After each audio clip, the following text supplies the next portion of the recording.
Honest J. Nowak. Oh yeah.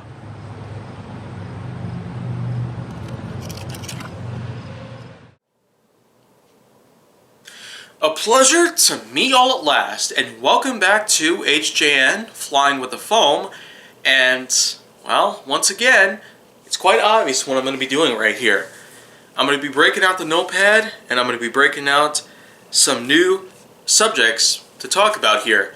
In terms of Flying with the Foam, we got number 670, and, well, it's time to present at least one more candidate that's part of the Ultra series.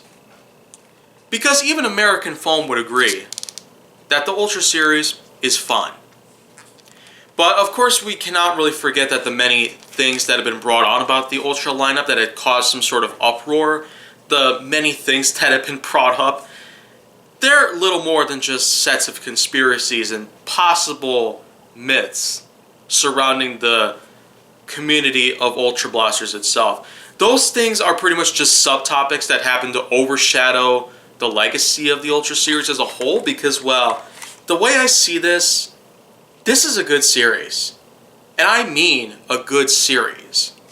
You could probably look at it any other way, but with the Ultra lineup itself, you have yourself a lineup with some new darts, new blaster potential, and plenty of other possibilities that you can pretty much find in a majority of other blasters. If you remember when the Mega Series first began, sure, the Centurion was a pretty impressive design for most circumstances, but it did not necessarily do the best out there. Its functionality was not very well designed. But when it comes to the Ultra lineup, a lot of people pretty much thought differently and immediately thought of the Ultra lineup as being the worst thing ever in the Nerf line itself. The Nerf line of toys really had gone downhill because of what Ultra has gotten to us. But the thing is, those are just more of lies than anything else out there. I mean, the Ultra line really is a good series. And that's not really saying much, but the thing is that it's gotten 11 blasters in the series right now. 11 of them! Even though a few of them were just mere concepts and had pretty much been abandoned, that's still 11 blasters in less than 2 years? That's a pretty good amount to start off with so far, but maybe Nerf might actually have some more Ultra to deal with by the end of 2021 to reflect on the 2nd anniversary. But until that happens, here's number 4. It's pretty much what you think it is. It's supposedly the 4th blaster in the series, even though this basically came out around the same time as the 5 did. The 1 came out first, fittingly, and then 2 came out appropriately as well by early 2020. And then, of course, we had the 4 and 5, which were simultaneously released in summer 2020. So it took a while for us to get all the way there. And then eventually the Ultra 3 came out. Then we had ourselves the Pharaoh, which is supposedly the 9th blaster. A lot of people would have associated it with the 7, which was pretty much just a mere concept. That does have some existing photos right now. And as for the 6, well, it's once again something that had pretty much been abandoned. It's been highly elusive, and it had been something that I've been wanting to talk about for a while. I could not really understand what on earth was going on over there.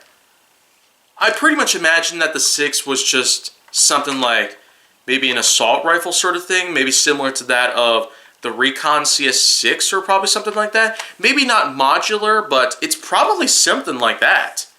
Maybe it could be something like the Desolator even, or one of those like motorized blasters with a built-in stock and maybe a built-in barrel and a removable magazine.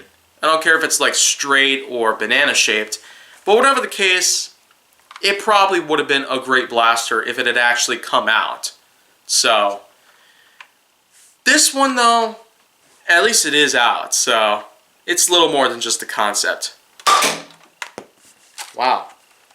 immediately bounced right back over to where I was sitting. So I guess that's another little bit of proof that you'll need to know that the Ultra Series really is better than many people think of it. Oh my goodness, twice in a row. So there you go. Good old hardcore evidence. Oh, 3 times in a row. I guess I didn't need to bring out these other darts, but you know what? Just for fun, let's go ahead and bring out the Screamer. Let's see how it compares. Wow. You couldn't really hear that thing when it fired out of the blaster. Alright, one more time. Ah, darn it. Went right behind me. Well, anyways, the Ultra 4 has some good aesthetics, especially given to the gold placard on the side right here, which is not marked on the other side, but instead it has orange that matches with the majority of the blaster's details, like the priming rod here, and, well, the barrel, the front end right here, the trigger, the dart charge on the bottom, and of course you got the stripes on the side as well as the number 4 being painted, telling us that this is number 4. So, for the most part, it's a good blaster, and I mean pretty good. Its ergonomics are pretty appropriate given to my hand's, well, sculpture, as well as like the trigger itself, which is certainly much more like a realistic trigger and not much like, well, the majority of triggers that you'd see in most blasters, even to this day, for the most part. But that's just basically the way I see it. And then of course you have yourself Nerf logo here in black, Nerf logo in white to pretty much blend in with the rest of the white on the blaster itself. And then of course you have yourself the light sort of tangerine-esque yellow colors. I can't really be sure why those are on the Ultra blasters. I guess maybe it's to show a little alternative to the gold metallic paint that's on the placard right here. Man, that's shiny. Of course I mentioned when the 2's metallic placard was kind of fading and chipping away, but the 4 here is holding up pretty good. They must have used a better high quality gold metallic paint this time rather than weird cheap stuff to try and get around that stuff, but again, this one's holding up very well. I've used this blaster a lot too, so that's really saying a lot based on the aesthetics for the most part. So the metallic gold paint is still shining to this very day, months and months after I already bought it. So that's pretty much all you need to know there. But that's pretty much it. The Ultra 4, being the 4th blaster of the Ultra lineup itself, it's probably a lot more than just your typical Nightfinder EX3 or maybe something else like that, being that it holds the same amount of darts on it with 3 total, 2 in storage, 1 in the barrel. And then of course it has auto retracting on the priming rod, which is very reminiscent of a lot of blasters, like the Maverick or Talon Strike, which I already talked about as well, so be sure to check on that episode. But keep in mind, I will have some other episodes of this stuff coming very soon. So if you want to see more go down on my channel, then make sure that you like, subscribe, comment, follow me on social media, and stay on the Hollywood side.